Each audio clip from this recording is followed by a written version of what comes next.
हाँ जी, कैसे हैं आप सब। तो methods of valuation of goodwill की सीरीज़ चल रही है। सिंपल एवरेज प्रॉफिट मेथड हम लोग कवर अप कर चुके हैं लास्ट क्लासेस में। सुपर प्रॉफिट मेथड भी हमने लास्ट क्लास में कवर अप किया। अब हम कवर करेंगे कैपिटलाइजेशन मेथड। तो देखिए, कैपिटलाइजेशन मेथड जो होता है ये भी टू टाइप्स का होता है।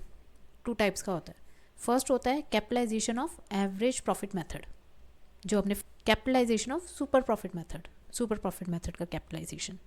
तो आज हम कवर अप करेंगे capitalization of average profit method. तो capitalization of average profit method में हमारे फोर स्टेप्स होते हैं।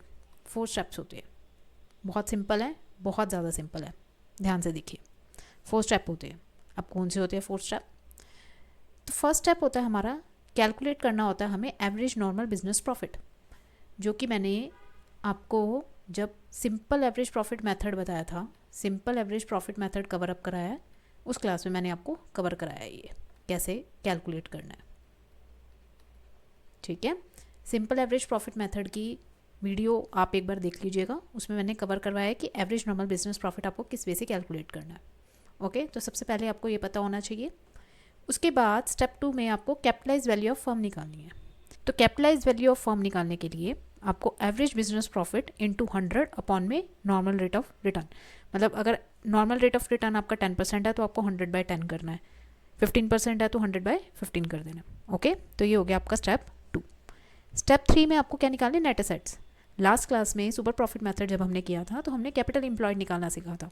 ओके, देखिएगा वो भी क्लास जाके। तो कैपिटल एम्प्लॉयड और नेट एसेट एक ही बात है, तो नेट एसेट जब हम निकालते हैं वो कैसे निकालते हैं, ऑल एसेट्स, सभी एसेट्स को ऐड कर लोगे, लेकिन उसमें क्या क्या इंक्लूड नहीं करना, गुडविल, नॉन ट्रेड इन्वेस्टमेंट और फिक्टिशियस एसेट भी मैंने आपको लास्ट क्लास में एक्सप्लेन किया था कि क्या होते हैं, एक बार जाके चेक कीजिएगा। तो फिक्टिशियस एसेट, और इसमें से क्या माइनस कर देंगे, आउटसाइड लाइबिलिटी माइनस कर देंगे। ओके, तो स्टेप 3 में हमें नेट एसेट कैलकुलेट करने हैं। स्टेप 4 में क्या होगा, गुडविल कैसे निकालेंगे, स्टेप 2 माइनस स्टेप 3, यानी ये जो आपकी कैपिटलाइज वैल्यू ऑफ फर्म होती है स्टेप 2, उसमें से हमें नेट एसेट को माइनस कर देना। सिंपल, आई होप आपको क्लियर हो गया होगा, बिल्कुल सिंपल है। तो चलिए एक एग्जांपल देख लेते हैं। मान लीजिए एक फर्म है, उसका एवरेज नॉर्मल बिजनेस प्रॉफिट है 10,000, नॉर्मल रेट ऑफ रिटर्न है 10%। तो ऑल एसेट में क्या क्या कवर अप नहीं हो रहा, goodwill, fictitious asset, non trade investment, outside liability, ये सब एक्सक्लूड कर दिए गए हैं। ओके, तो ये क्या आ गया आपका 60,000 है। गुडविल की वैल्यू निकालनी है। चलिए करते हैं सॉल्यूशन देखते हैं। वही 4 स्टेप हम लोग फॉलो करेंगे। तो स्टेप 1 क्या है, स्टेप 1 में आपको पता होना चाहिए एवरेज नॉर्मल बिजनेस प्रॉफिट। ठीक है, एवरेज नॉर्मल बिजनेस प्रॉफिट जो कि हमें गिवन है 10,000 हमें गिवन है। ओके, स्टेप 2 में हमें क्या निकालना था स्टेप 2 में, देखिए कैपिटलाइज वैल्यू ऑफ फर्म निकालना है। कैसे निकालना है, average normal business profit into 100 upon में नॉर्मल रेट।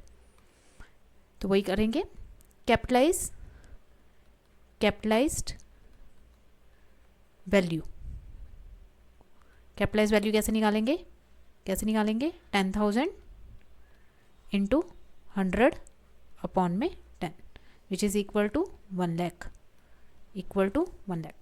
आगे कैपिटलाइज वैल्यू।